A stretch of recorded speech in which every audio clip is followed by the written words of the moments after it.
Vaseline ଡବା ଗୁଡାକୁ ନେଇକି ମୁଁ କଣ କଲି ଭିଡ଼ିଓଟିକୁ ଶେଷ ପର୍ଯ୍ୟନ୍ତ ଦେଖନ୍ତୁ ଜାଣିପାରିବେ। ଆସନ୍ତୁ ଦେଖେଇବି ଭେସଲିନ୍ ଡବାରେ ମୁଁ ଗୋଟେ ବହୁତ ସୁନ୍ଦର ଜିନିଷ ତିଆରି କରିବି।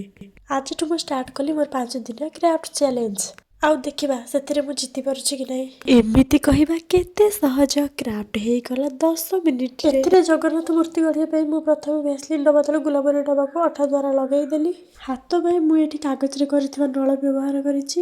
ଯେହେତୁ ମୋ ପାଖରେ ଧଳା କଲର ଅଳ୍ପ ଥିଲା ସେଥିପାଇଁ ମୁଁ କାନ୍ଥରେ ଦିଆହେଉଥିବା କଲରକୁ ନେଇ ଏଥିରେ ଦେଇଦେଲି। କଲର ଦେଇ ସାରିବା ପରେ ମୁଁ ୟାକୁ ଅଧଘଣ୍ଟା ଶୁଖେଇ ଦେଇଥିଲି। ସମାନ ଅଧଘଣ୍ଟା ପରେ ମୁଁ ସେ ଶୁଖି ଯାଇଥିବା ମୂର୍ତ୍ତିକୁ ଆଣି ରଙ୍ଗ ଦେବା ଷ୍ଟାର୍ଟ କରିଥିଲି।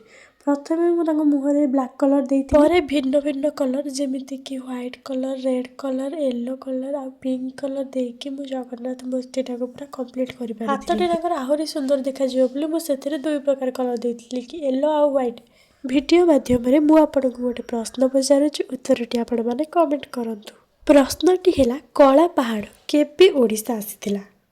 ଉତ୍ତରଟି ଜଲ୍ଦି ଜଲ୍ଦି କମେଣ୍ଟ କରିଦିଅନ୍ତୁ। ଆଉ ଏହି ଭିତରେ ମୋର ଜଗନ୍ନାଥ ମୂର୍ତ୍ତି ପାଖାପାଖି ଶେଷ ହୋଇଯାଇଥିଲା। ତାପରେ ମୁଁ ତାଙ୍କ ହାତରେ ଶଙ୍ଖ ଆଉ ଚକ୍ରକୁ ଧରେଇ ଦେଇଥିଲି ଯେମିତିକି ଭଗବାନ ମୋ ଉପରୁ ରାଗି ନ ଯାଆନ୍ତୁ। ତାପରେ ଘରେ ପଡ଼ିଥିବା ପୁରୁଣା ଟାଇଲ୍ ଖଣ୍ଡକୁ ଆଣିଥିଲି, ସେଥିରେ ଅଠା ଦେଇକି 3 ଠାକୁରଙ୍କୁ ବସେଇ ଦେଇଥିଲି। ଏବେ ଦେଖ ମୋ 3 ଠାକୁର କେତେ ସୁନ୍ଦର ଦେଖାଯାଉଛନ୍ତି। ରହୁଛି, ଦେଖା ହେବା ପରବର୍ତ୍ତୀ ସର୍ଟସ୍ ଆଉ ଡେ 2 ର ଚ୍ୟାଲେଞ୍ଜରେ।